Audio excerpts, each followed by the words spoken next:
एक बार की बात है, एक लड़का था। उसका नाम सबल था, जो नगर में रहता था। वह अपने जीवन से बहुत निराश था। उसकी निराशा का कारण यह था कि वह अब तक अपने जीवन में कुछ नहीं कर रहा था। उसके माता पिता उसे ताने मारते थे कि आपके सभी मित्र कुछ न कुछ कर रहे हैं, लेकिन आप अभी भी घर पर बैठे हैं। दोस्तों के बीच भी अक्सर उसका मजाक उड़ाया जाता था। वह कहीं जाता तो लोग उससे पूछते कि आप क्या कर रहे हैं। उसे यह बताने में भी शर्म आ रही थी। वह कुछ नहीं कर रहा था। धीरे धीरे उसने रिश्तेदारों से मिलना जुलना कम कर दिया और लोगों से मिलना भी बंद कर दिया। वह ज़्यादातर समय घर पर ही रहता है। वह अकेला रोता है और भगवान को कोसता है और अपनी किस्मत को दोष देता है। अब उसे अपना जीवन बोझ लगने लगा था। कभी कभी वह सोचता कि कब वह कुछ करने के योग्य बनेगा, और फिर वह सोचता कि जिंदा रहने से अच्छा मर जाना है। एक दिन वह अपने नगर की एक गली से गुजर रहा था। तभी उसने देखा कि एक उपदेशक दुख और परेशानियों पर उपदेश दे रहा है। वह भी उसी भीड़ में सबसे पीछे बैठ गया और गुरु के प्रवचन सुनने लगा। उपदेशक कह रहा था, दुख एक शिक्षक की तरह है जो हमें जीवन की सच्चाई दिखाता है और हमें जीने का सही तरीका सिखाता है। आप चाहें तो जिंदगी जीना भी सीख सकते हैं। गुरुजी उपदेश दे रहे थे कि तुम चाहो तो कुछ भी हासिल कर सकते हो और चाहो तो एक कोने में बैठकर रो सकते हो। इन सभी बातों को सबल ध्यान से सुन रहा था, लेकिन शिक्षक की यह बातें पसंद नहीं आई। उसने खड़े होकर कहा कि कुछ भी सिखाने से दुख दूर नहीं होता, इसमें केवल दर्द होता है। दुख की पीड़ा अनंत है। ऐसा लगता है कि इसके बाद कुछ होने वाला नहीं है। इससे कुछ भी फर्क नहीं पड़ता है। इसके सामने तो मौत भी छोटी लगती है। उपदेशक ने कहा, फिर तुम्हारा दुख क्या है? सबल ने उसके सामने अपनी सारी व्यथा सुनाई और पूछा, मेरे दुख का कोई उपाय है तुम्हारे पास? यह सुनकर शिक्षक मुस्कुराए और बोले, तुम उस दिन मेरे पास आओ जब आपके जीवन में वास्तविक दर्द हो। मैं आपकी समस्या का समाधान अवश्य करूंगा। यह कहकर गुरु वहां से चला गया। सबल ने सोचा, कहीं मेरा दुख नकली तो नहीं है? क्या मैं जिस दर्द से गुजर रहा हूँ वह नकली है? मेरा दुख कोई नहीं समझ सकता। जब माँ बाप नहीं समझते तो गुरु क्या समझेगा? उनके दुखों से व्यथित होकर सबल ने एक फैसला लिया कि अब वह कुछ करेगा। सबल ने एक छोटा व्यवसाय शुरू किया, पर उसे सफलता नहीं मिल रही थी। लेकिन उसके घर वाले पूछते हैं कि क्या वह कुछ कोशिश कर रहा है। वह अपने व्यवसाय में लगा रहा और धीरे धीरे उन्हें सफलता मिलने लगी। फिर उसने गत पकड़ी और केवल 3 साल के अंदर ही वह एक बड़ा बिजनेसमैन बन गया। सबल के आसपास ऐसे कई लोग थे जो उसकी परवाह करते थे, जो उससे प्यार करते थे। अब उनके परिवार के सदस्य भी उसकी तारीफ करते नहीं थक रहे थे। दिन ब दिन उसके मित्रों की संख्या बढ़ती जा रही थी। अब वह अपनी जिंदगी में बहुत खुश था।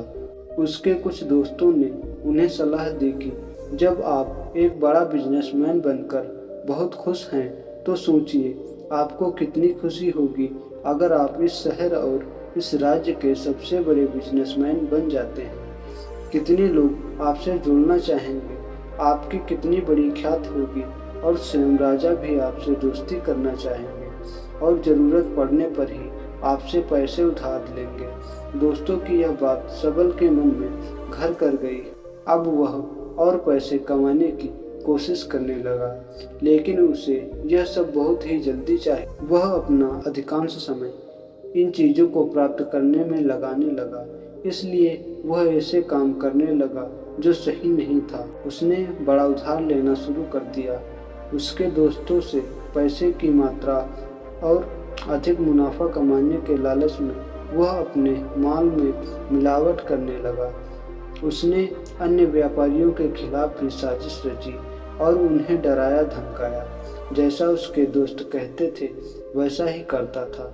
वह इन तरीकों से ज़्यादा पैसा कमा रहा था, पर अब उसके जीवन में पहले जैसा चैन न था। उसके मन की शांति गायब हो गई थी और वह रात को सो नहीं पाता था। वह हंगामे में रहता था। वह सब कुछ पाकर भी किसी चीज़ से उसे खुशी नहीं मिल रही थी। एक दिन सबल अपनी गाड़ी में कहीं जा रहा था, तभी रास्ते में उसे उपदेशक का आश्रम दिखाई दिया। वह रुका और गुरु के पास जाकर बोला, संत, आपने मुझे मेरे पास आने के लिए कहा था। जब मेरे जीवन में सच्चा दुख आता है, अब मैं बहुत दुखी हूँ कि मेरी नींद हराम हो गई है। मुझे कहीं भी शांति नहीं मिल रही है। इस प्रकार सबल ने अपनी सारी समस्याएं गुरु को बता दी। गुरु ने कहा, जब तुम पहली बार मुझसे मिलने आए थे तब भी तुम किसी दुख में थे।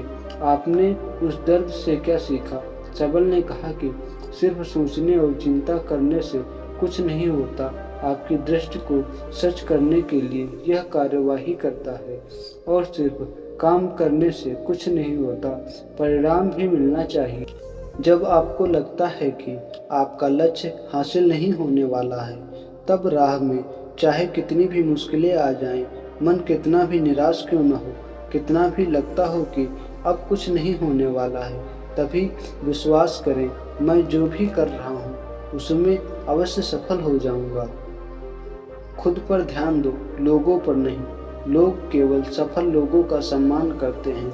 कोई कितना भी अच्छा क्यों न हो, वह हमेशा लोगों की नज़रों में बोझ बने रहते हैं। यह सब सुनकर उपदेशक मुस्कुराया। जब आपके पास है तो यह वास्तविक दुख नहीं है। अपने जीवन में वास्तविक दुख आए तब मेरे पास आओ, मैं उसे ठीक कर दूंगा। सबल ने जाते समय साधु को सोने के सिक्कों से भरा घड़ा भेंट किया। घड़े को देखकर गुरु ने कहा कि यह मेरे किसी काम का नहीं, उस पेड़ के नीचे गड्ढा खोदकर गाड़ दो। सबल ने घड़े को पेड़ के नीचे दबा दिया जैसा कि गुरु ने बताया और वहां से चला गया। कुछ दिनों से कारोबार ठीक चल रहा था, लेकिन व्यापार के गलत तरीकों के कारण धीरे धीरे उसे व्यापार में घाटा होने लगा।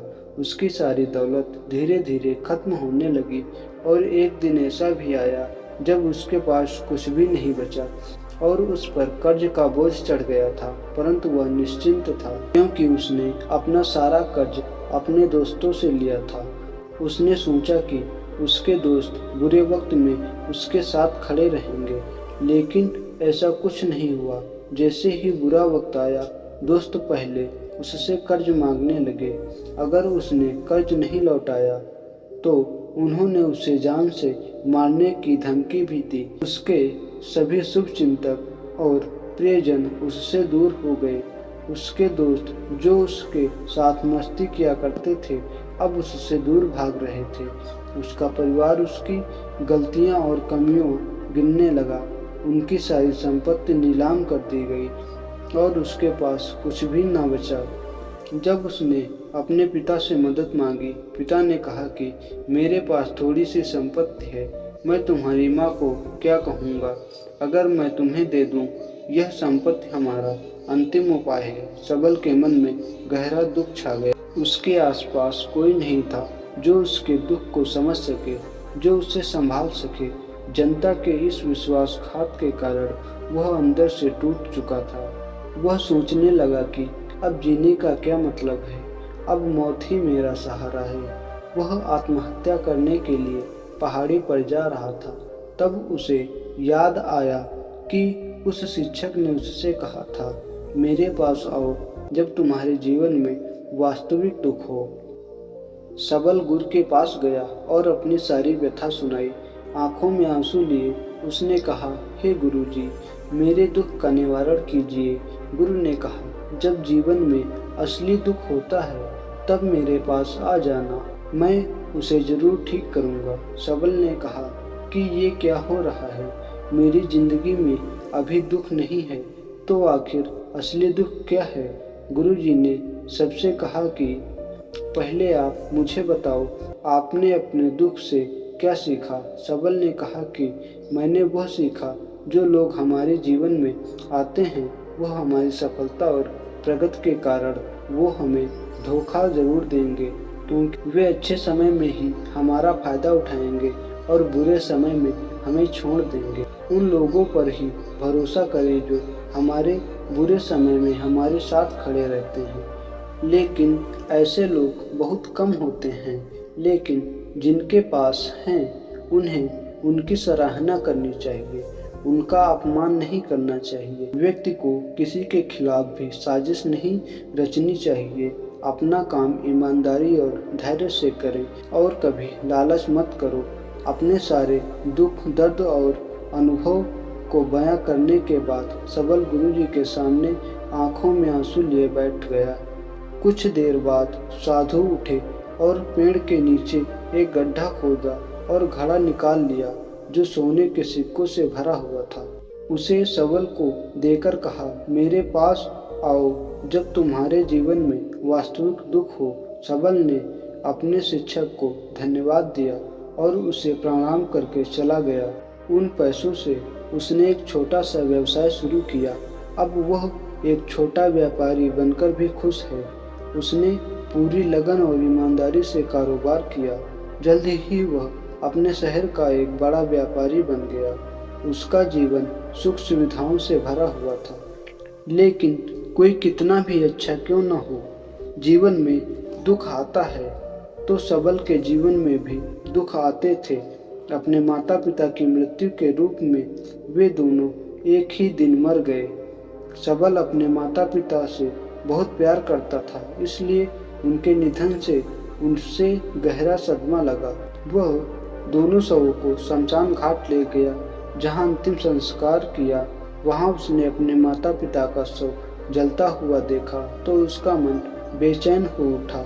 उसके मन में कई सवाल उठने लगे। वह घर वापस आ गया, इसलिए उसने अपने माता पिता के घर और संपत्ति को देखा, जिसके लिए उसके पिता हमेशा लड़ते रहे। आज जो छूटा पड़ा है, जिन्होंने इसकी देखभाल की, इसके लिए लड़ने वाले इस दुनिया से चले गए। उसके पिता ने जो कुछ कमाया वह सब यहीं रह गया। एक दिन पहले तक उसके पिता मारपीट करते थे किसी के साथ उसकी संपत्ति के लिए। आज वो खुद इस दुनिया से चले गए। उसका मन ऐसे अनेक विचारों के बवंडर में था। वह अंदर से अकेला और डरा हुआ महसूस कर रहा था। वह खाली महसूस कर रहा था। उसे लगा कि कुछ है, वह समझ नहीं आ सका, इसलिए वह गुरु के पास गया। उसे देखकर गुरुजी ने कहा, क्या जीवन में कोई दुख है? सबल ने कहा, वैसे तो जीवन में कोई दुख नहीं है, सब कुछ अच्छा चल रहा है, लेकिन आज मेरे माता पिता का देहांत हो गया है। मैं इस घटना से बेहद दुखी हूँ और परेशान हूँ। गुरुजी ने कहा, इसमें दुख होने की क्या बात है? एक दिन सबके अपनों को मरना है। कोई न कभी जिया है और न कभी रहेगा। एक दिन तुझे भी मरना है। शायद तुम कल ही मर जाओगे या आप आज ही मर सकते हो। सबल ने कहा, क्या कह रहे हो गुरुजी? मैं भी मर जाऊंगा, लेकिन मैं अभी जवान हूँ। गुरुजी ने कहा कि सब जी रहे हैं इस भ्रम में कि मृत्यु केवल दूसरों को आती है, बड़ों के पास ही आती है। लेकिन जवान और बूढ़े मर जाते हैं, बच्चे मर जाते हैं। मौत का उम्र से कोई लेना देना नहीं है, यह सभी को प्रभावित करता है। मास्टर जी की ये बातें सबल के मन में घर कर गईं और वह चुपचाप चला गया। लेकिन उसका मन अभी भी बेचैन था। वह खाली महसूस कर रहा था। वह सारा दिन अपने बारे में ही सोचता रहा कि वह कौन है, वह इस दुनिया में क्यों आया है, क्या जीवन का लक्ष्य केवल चीज़ों को खाना और मरना है?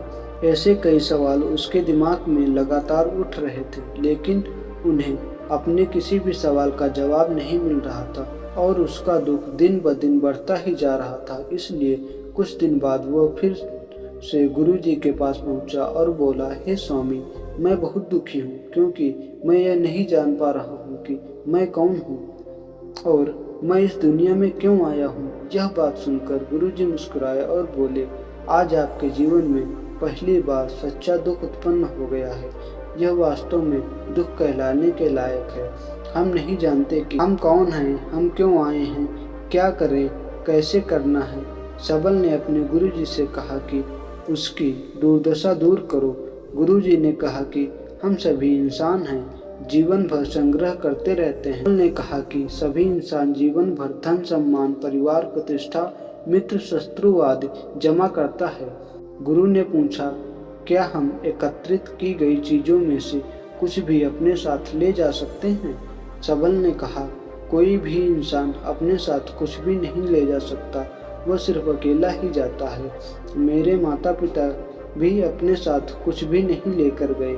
सब कुछ, धन संपत्ति, वैभव, सब कुछ यहाँ पर छोड़ कर गए हैं। शिक्षक ने कहा, अब मेरी बात ध्यान से सुनो। इस संसार में हमें जो संग्रह करना चाहिए वह हम नहीं करते। चीजें हमारे सामने होती हैं लेकिन हम उन्हें देखने की कोशिश नहीं करते। हमें इस दुनिया में जो कुछ भी इकट्ठा करना है वह हम खुद हैं। हमें खुद को जुटाना होगा ताकि जब हम मरें तो हम एकजुट हो सके और खुद को पहचानने में सक्षम होने के लिए हम अंदर बटे हुए हैं। हम प्यार, नफरत, गुस्सा, ईर्ष्या में बटे हुए हैं। क्रूरता, धन, स्थिति, प्रतिष्ठा, सम्मान, पहचान, धर्म, जाति, सैकड़ों हजारों ऐसी चीजें और इच्छाओं में हम विभाजित हैं और टुकड़ों में जीवन जी रहे हैं। इस विभाजन के कारण हमारी चेतना कभी एक नहीं हो सकती।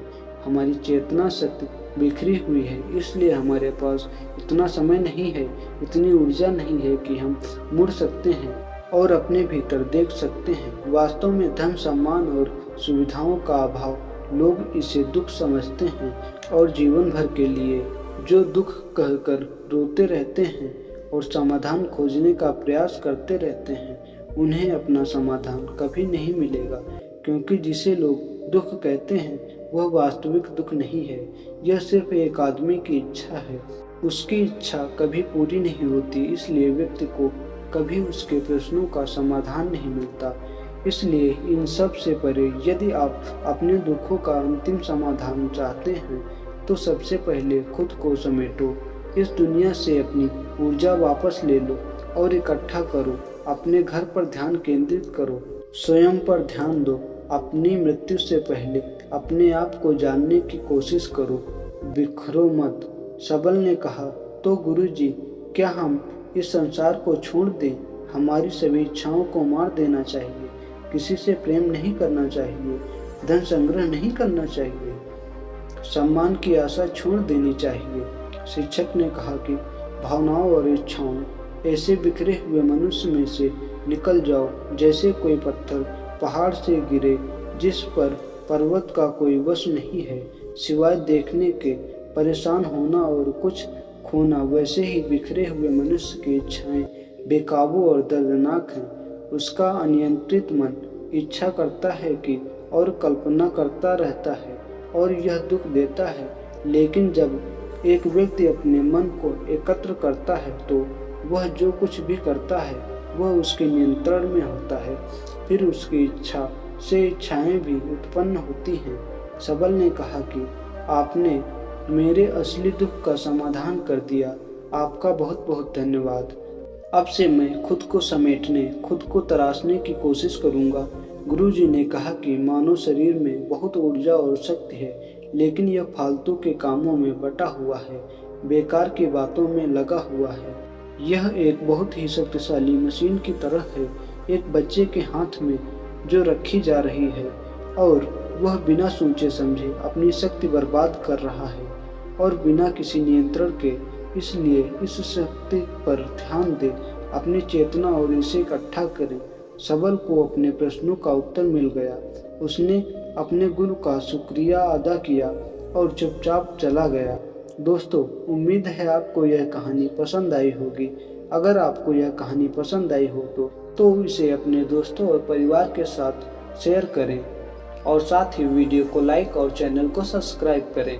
मिलते हैं अगली कहानी के साथ, एक नई सोच के साथ। जय हिंद, वंदे मातरम।